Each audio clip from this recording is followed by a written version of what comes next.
Hey guys, welcome back to the channel. Today we're taking a look at an Athearn ready-to-roll locomotive. It's the SD40. The SD40R is on the top, which is the Southern Pacific kind of deserty scheme. It's not the Desert Victory that we know about. I think it may have served as inspiration for that one. I thought it was very cool. Wanted to pick it up. On the bottom is a Norfolk Southern Heritage SD40 number 3170, and this is actually in Chattanooga at the Chattanooga Railroad Museum down there, the Tennessee Valley Railroad Museum.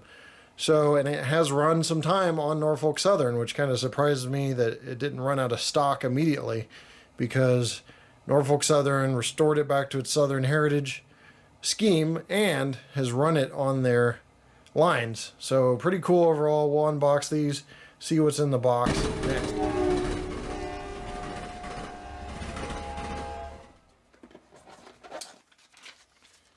Alright, in the box is the Economi diesel quick start guide. Shows you the sound features, which functions to hit, parts diagram. That way if you need to order a part you can. 1-year warranty with Horizon, just limited, and a newly designed Athearn news flyer. So that's kind of cool. Let's get in the box here. Got all these detail parts you can add, the underbody plumbing and whatnot. Looks like some drop steps are also in the top of the package here in a Ziploc bag right there. So you can add additional details to this. Wow, this thing is cool looking. Get that out of there. Pull away all the plastic.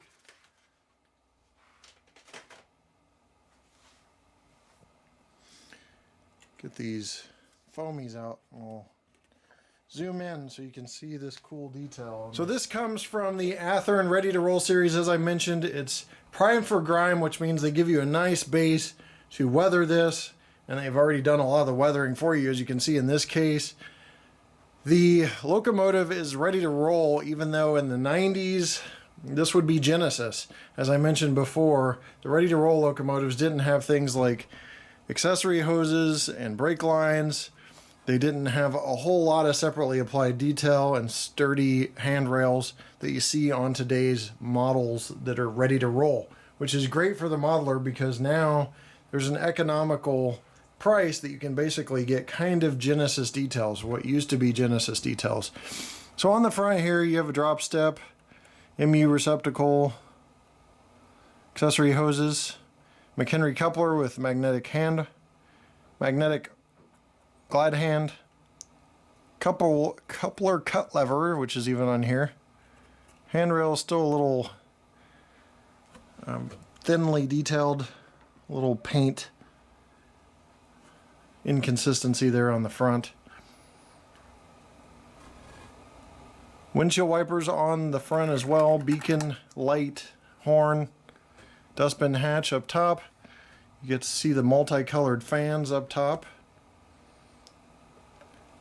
as that Southern Pacific color started to wear away and reveal the underbody colored.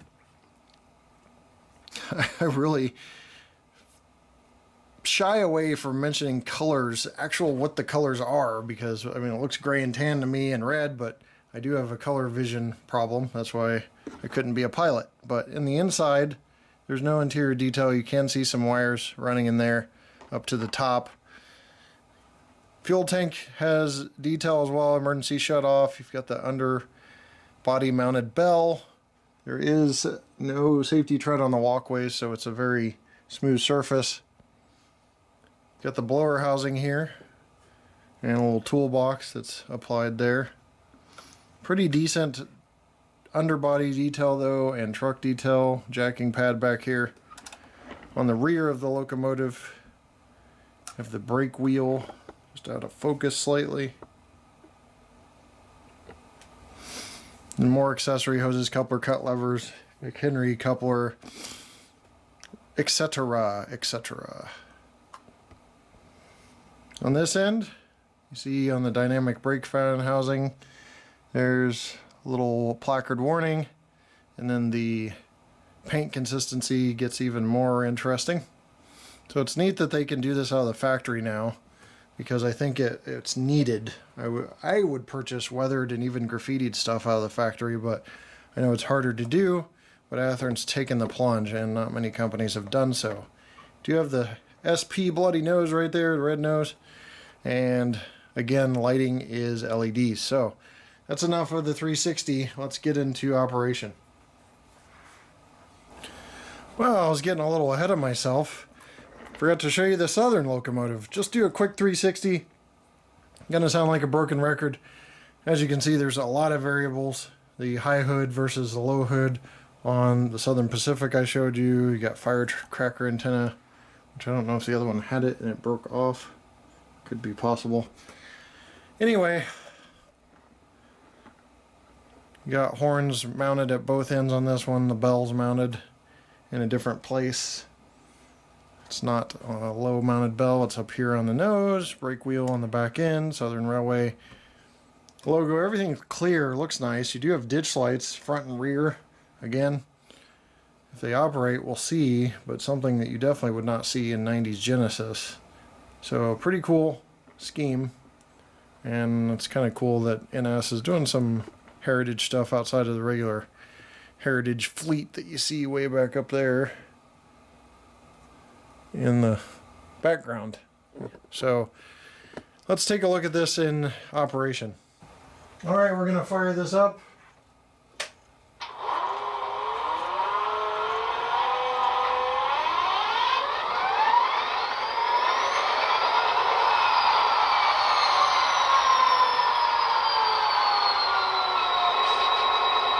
Sounds really good. There's the headlight. F0, here's the bell.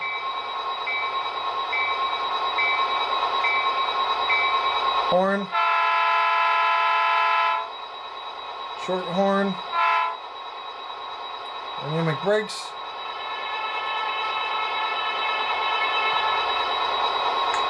Lighting effect.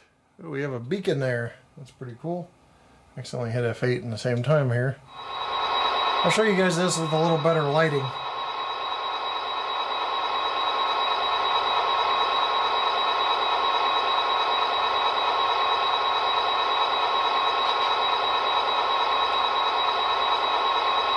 F7's the dimmer, F8 is mute, F9 and 10 aren't used, F11's brake set.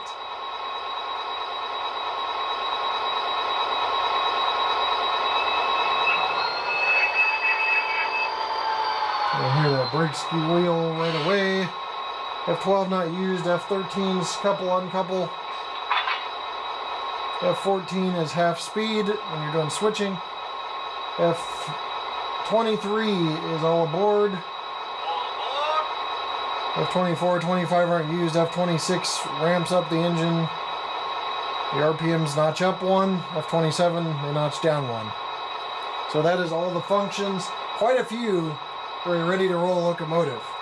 Started to move this thing. Let's go ahead and do that and see slow speed control. Here is one speed step out of 126. On my soon-to-be fired MRC Prodigy Elite.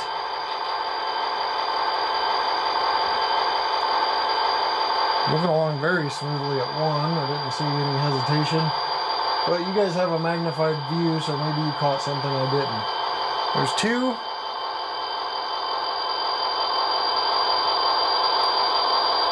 Three. It's just running away from me. 4. And 5. Stops on a dime. You can probably program momentum in if you want. 1 on reverse. Pay close attention here because the drive can behave differently in reverse than it does in forward. Still looking pretty smooth. Maybe slight a bit of vibration there. 2.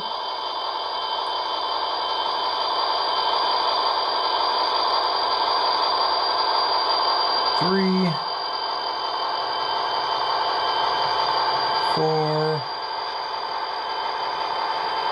and 5. So there you have it, forward and reverse. We'll do pull tests and weight next. All right, we're gonna weigh the Southern. We switched out to the Southern here. 0.420 kilograms, that's 0.92 pounds. 14.7 ounces, so 415 grams. Pretty good weight there on this Southern locomotive. All right, time for a pull test. See what this little guy can do.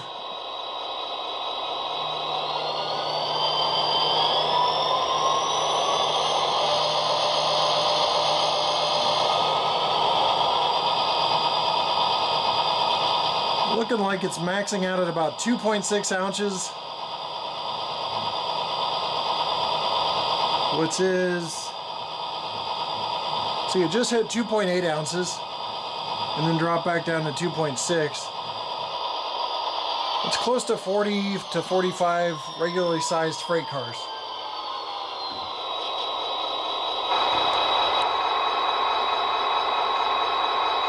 I actually wanted to show you guys the beacon with a little bit lower light so you can see what's going on in the headlight.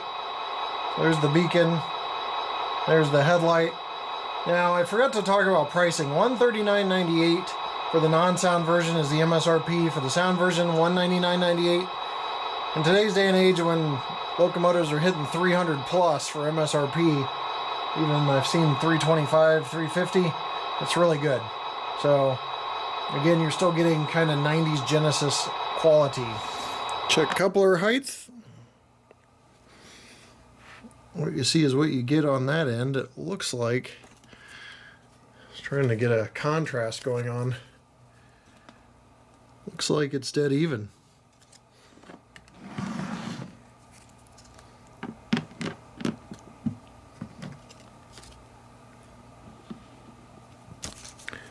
On the front,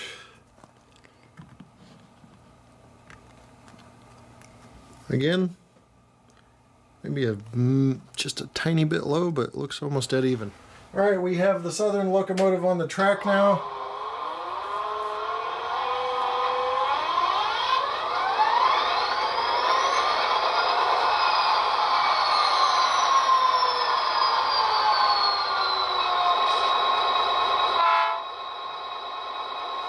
Headlight, ditch lights.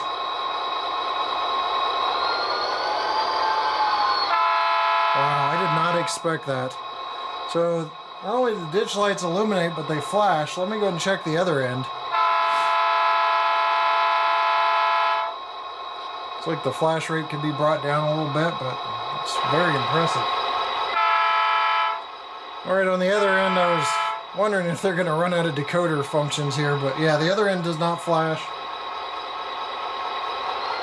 but does illuminate, which is pretty cool. So I'm just impressed for the price point, really.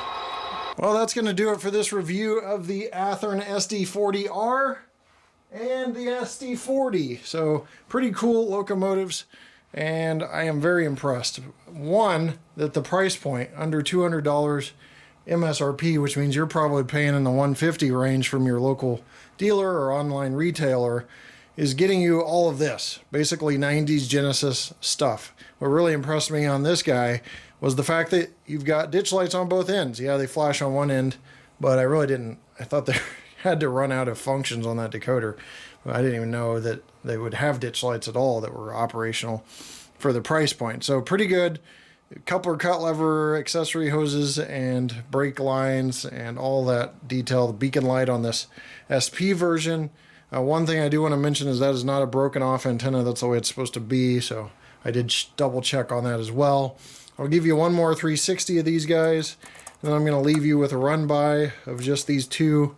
I don't really have any era stuff to pull out for these, but pretty cool overall. I don't think they'd normally run together either, but we're going to run them together because, well, it's my railroad. So we'll see you next time right here on my channel. Take care.